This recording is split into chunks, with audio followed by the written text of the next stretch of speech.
Kaunti lang ang nakakaalam na tuwing panahon ng bagyo, ang ating tubig sa bahay ay madalas na lubhang kontaminado. May kasamang putik, bakterya at mapanganib na kemikal.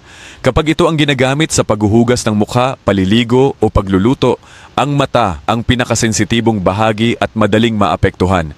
Sa aking karanasan, marami na akong pasyenteng nagkaroon ng pamumula ng mata, pangangati, at maging conjunctivitis matapos lamang ng ilang araw na paggamit ng maruming tubig sa panahon ng bagyo.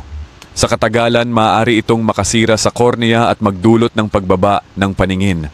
Dahil dito, bukod sa pagbibigay pansin sa malinis na tubig, lagi kong ipinapayo sa mga pasyente na magdagdag ng mahahalagang nutrisyon para sa mata.